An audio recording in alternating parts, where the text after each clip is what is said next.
관선 시절 친일 단체장들의 행적이 드러나면서 해당 인물과 관련된 흔적들을 지우는 작업이 속속 진행되고 있지만 일부 시군은 이와 배치되는 모습을 보이고 있습니다. 식품 공장이 밀집해 있는 김제한 농공단지에 가축 분뇨 처리 시설이 추진되면서 주민들이 악취와 지하수 오염을 우려하며 집단 반발하고 나섰습니다. 전주 MBC 뉴스와 함께한 2019년, 오늘은 외국인 주민이 5만 5천 명에 이른 전북 지역의 다문화 감수성의 실태와 과제 짚어봤습니다. 안녕하십니까. 전주 MBC 뉴스데스크입니다. 민족문제연구소 문제 제기로 최근 경찰과 행정기관이 친일 청산에 나섰죠. 이번에는 친일 단체장 명단이 발표됐는데 대부분 시군은 이런 사실조차 모르고 있고 관련 작업도 등 떠밀리듯 진행하고 있습니다. 조수영 기자입니다.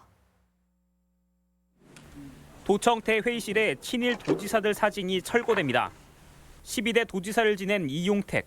그는 1940년 비행기에 올라 상공에서 항일 유격대의 항복을 권고하는 문서를 살포한 인물입니다. 해방 후에도 각 기관 단체장으로 출세 가도를 달렸습니다. 11대 도지사인 임춘성, 1937년 중일전쟁 당시 선전선동에 나서 조선총독부 공적조서에 이름을 올린 인물로 전주와 익산 등 6개 시군의 관선 단체장을 섭렵한 것도 모자라 마지막에는 전북지사까지 지냈습니다. 그 일제 식민지 지배 정책은 지식이나 이런 것을 요구하지 않아요. 처음부터 끝까지 초지일관 적극적으로 동조하는 세력들이 민족문제연구소는 시군 단위 친일 행적이 있는 단체장을 발표했는데 시군별로 2명에서 많게는 3명에 이르는 곳도 있습니다. 3대 익산시장 김봉진, 5대 군산시장 이영택은 친일 도지사 임춘성처럼 여러 시군의 요직을 두루 거쳤습니다. 친일 단체장 수가 가장 많은 익산시는 여론을 의식해 오늘 오전에야 역대 친일 시장 3명의 사진을 뜯어냈습니다. 해당되시는 분들은 저희가 파악을 했고 그 부분은 일단 사진은 내려놓은 상태에서 지금 검토 중에. 나머지 시군은 단체장의 친일 행적은 파악조차 못하고 있는 상황입니다. 친일 경력이 있다고요? 예. 그건 잘 모르겠는데. 잘 아직 모르세요? 예. 그거 검토해볼게요. 친일 윤문서장 통해가고 검토해보고 예. 당연히 철거하는 게 어쩌면 맞을 수도 있으니까. 친일 단체장 지우기 운동을 주도해온 민족문제연구소는 아쉽다는 반응입니다. 3.1운동 100주년인 올해도 친일 잔재의 청산을 논의하는 것 자체가 책임과 성찰을 소홀히 해와 단지 없애는 것이 능사가 아니라 어떤 미래 세대의 교육의 장으로서 3.1운동 100주년, 일본 제품 불매운동으로 어느 때보다 일제잔재 청산 요구가 들끓었던 올해. 하지만 연말이 돼서야 등 떠밀려 친일 청산에 나선 자치단체 모습은 아쉬움이 큽니다. MBC 뉴스 조수영입니다. 내년 국회의원 선거 룰을 결정하는 선거법 개정안이 국회 본회의를 통과했습니다. 개정된 선거법에 따라 전북 정치 지형에도 변화가 있을 전망입니다. 허현우 기자입니다. 한국당을 뺀 여야 4+1 협의체가 추진한 선거법 개정안이 우여곡절 끝에 본회의를 통과했습니다. 지역구를 253석, 비례대표를 47석으로 현행 유지하고 비례 30석에만 50% 연동률을 적용하는 내용입니다. 지역구 조정이 없던 일이 되면서 당초 패스트트랙에 올랐던 안에 비해 개혁 취지는 크게 후퇴했지만 한국 정치사상 최초로 준연동형 비례제가 도입되다는 의의가 있습니다. 우려했던 전북 의석수 감소 가능성도 현재로선 크지 않아 보입니다. 호남 의원들이 주축이 된 4+1 협의체는 줄곧 농산어촌 지역구 축소에 강하게 반대해 왔습니다. 다만 선거구 획정을 위한 인구 기준이 법률에 반영되지는 않아 향후 선거구 획정 과정에서 여전히 변수가 될 수 있습니다. 일부 자유한국당 의원들은 선거법의 호남 의석 유지를 위한 꼼수가 반영됐다며 비판하고 있습니다. 총선 직전까지 치열한 줄다리기가 이어질 것으로 예상되는 가운데 인구 기준 하한선에 걸린 김제 부안 선거구의 통폐합 등이 향후 쟁점이 될 수 있습니다. 한편 연동형 비례제의 도입으로 정당 지지율이 높은 정의당 등이 전북에서 추가로 의원을 배출할 가능성 등 전북 정치 지형에도 변화가 예상됩니다. MBC 뉴스 허연호입니다. 만두나 분유를 만드는 식품 공장이 밀집한 김제의 한 농공단지에 가축 분뇨 처리 시설이 추진돼 말썽입니다. 악취와 지하수 오염이 우려되는 가운데 건축 허가 과정도 석연치 않다며 주민들이 집회에 나섰습니다. 유룡 기자의 보도입니다. 영하에 매서운 바람이 몰아치는 김제시청 광장으로 주민들이 뛰쳐나왔습니다. 2년여 동안 반대한 가축 분뇨 처리 시설이 결국 공사에 들어갔다는 소식에 분노를 참지 못합니다. 건축 허가를 취소하라! 주민들이 이처럼 반대하는 것은 바이오가스와 퇴비를 생산한다는 가축 분뇨 처리 시설. 마을과도 가까울 뿐 아니라 만두와 분유, 김치, 고기 등을 생산하는 식품 공장들이 들어선 김제 봉황농공단지와도 지척입니다. 악취에 의해서 식품에 많은 영향을 줄 수가 있고요. 위생에 특히 문제가 될 수가 있습니다. 결사 반대합니다. 업체는 2년 전 일부 주민의 동의를 얻어 김제시로부터 건축 허가를 받은 만큼 문제가 없다는 입장. 가축 분뇨 처리 시설을 밀폐해 악취를 차단하겠다며 공장 건설을 강행할 계획입니다.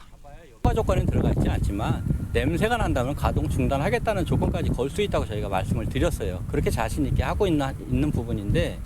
하지만 주민들은 반대 의견을 무시한 김제시의 밀실 행정과 악취 저감에 막대한 예산을 쓰면서도 분뇨 처리 시설을 허가한 거꾸로 행정에 의문을 제기합니다. 거기는 농공단지 내에 식품 기업이 많습니다. 그러면 그 기업들을 다 빠져나가 이사 나가라는 것밖에 안 됩니다. 그래서 추운 겨울에도 단체 행동에 나설 만큼 주민들은 절박한 상황이지만 김제시는 이미 허가를 내준 만큼 제재할 방법이 없다는 입장이어서 사태는 더 확산될 전망입니다. MBC 뉴스 유룡입니다. 불법으로 오염물질을 내보낸 도내 사업장들이 적발됐습니다.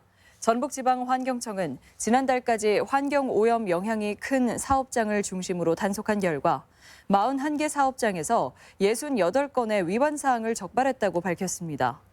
위법 정도가 심한 8개 사업장을 검찰에 송치할 계획인데 위반 유형별로는 대기 분야가 44건으로 가장 많았습니다.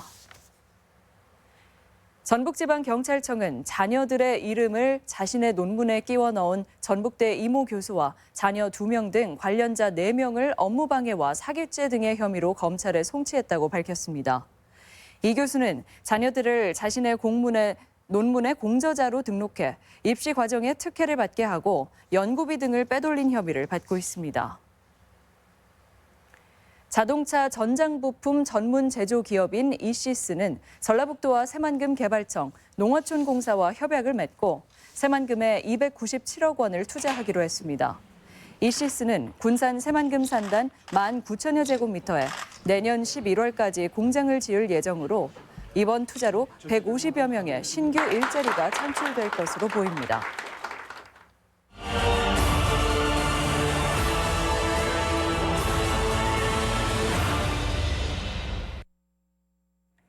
다문화 가정 자녀를 두고 잡종 강세라는 표현을 쓴 정헌율 익산시장. 제1야당 대표는 이런 말도 했죠. 외국인 근로자에게 내국인과 똑같이 임금을 유지해 주는 것은 공정하지 않다. 모두 올 한 해 잇따랐던 정치인들의 명백한 차별과 혐오의 발언입니다. 이런 발언들은 역설적으로 다문화를 인권의 문제로 바라보게 하는 계기가 되기도 했는데요. 우리 사회의 인식 좀 나아졌을까요? 김하연 기자가 보도합니다. 남매애들이 예쁜 이유가 책이기 때문에 예쁘다 그랬잖아. 애들 잡종이냐 당신 자신은 무슨 종입니까? 대답해 주세요. 걔들이 나이 먹어가 성장이 되니까 그걸 오히려 폭동을 일으켰다니까.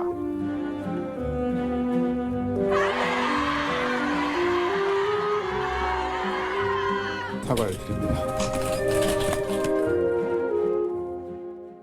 다문화 가정 자녀들을 칭찬하겠다며 오히려 비하 발언을 한 정헌율 익산시장. 정치인들의 부족한 인권 감수성은 시의회에서도 드러났습니다.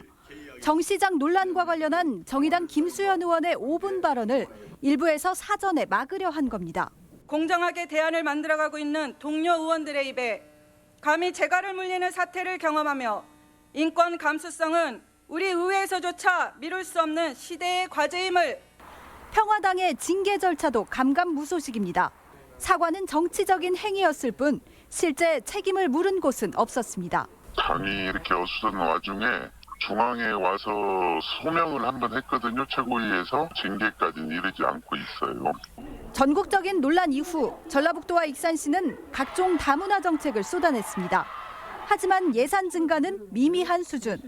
인건비 자연 증가분이 포함된 부분 그리고 자체 사업이 조금 신규로 들어온 부분 그게 조금 변하지 크게 뭐 변화라고는 볼 수는 없는 것 같고 이주 노동자나 유학생 정책과는 분리돼 추진되면서 포괄적인 인권과 문화 다양성 차원에서 다뤄지기보단 단발적이고 시혜적인 사업이 많은 것도 문제입니다.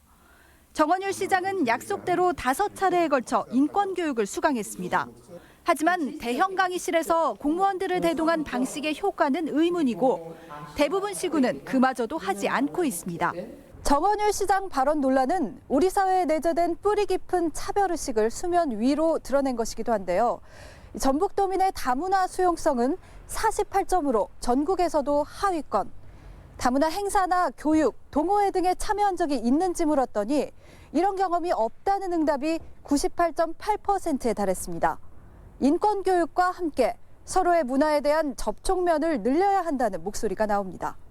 결혼 이민자들의 교육을 통해서 이분들이 변화되어야 된다라고 하는 것들이 중요한 부분이었는데 이제는 그런 부분보다는 내국인들의 변화를 요구할 수 있는 교육 시스템이 필요합니다. 도내 외국인 주민은 꾸준히 늘어 어느새 5만 5천여 명. 진안군과 무주군 인구를 합한 것보다 많습니다. 다문화 자녀 세대가 사회 각 분야로 진출할 시기가 멀지 않은 가운데 이미 우리 이웃이 된 이주민들에 대한 인식 전반의 대전환이 필요합니다. 다 융합이 될 수 있는 그런 사회로 발전이 됐으면 좋겠어요. MBC 뉴스 김아연입니다. 전라북도는 정기 인사를 통해 나석훈 일자리 경제본부장과 박철웅 새만금 추진 지원단장, 곽승기 문화체육관광국장과 전병순 혁신성장산업국장, 김형우 건설교통국장을 새로 임명했습니다. 또 유희숙 국장이 익산 부시장에, 허태영 과장이 남원 부시장에 내정되는 등 6개 시군의 부단체장은 다음 달부터 바뀝니다. 전주국제영화제가 새로운 프로그래머를 영입하고 본격적인 영화제 준비에 나섭니다.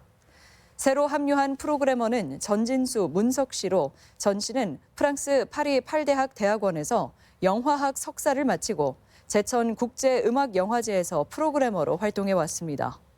문석 씨는 영화 주간지 시내 21을 거쳐 현재는 영상물 등급위원회 위원으로 활동하고 있습니다. 희망 2020 나눔 캠페인 성금을 저희 전주 MBC에 맡겨주신 분들 소개해드립니다. 원광대학교 박맹수 총장과 교직원들이 1,084만 110원 보내주셨습니다. 성금을 보내주신 분들께 감사드립니다. 전주 평화도서관이 개방형 도서관으로 재개관했습니다. 전주시는 평화도서관에 있던 독서실 형태의 열람실을 없애고 어린이 책 놀이터, 카페 분위기의 개방형 열람실 등을 새롭게 구축해 오늘 시민들에게 공개했습니다. 전북권 뉴스였습니다.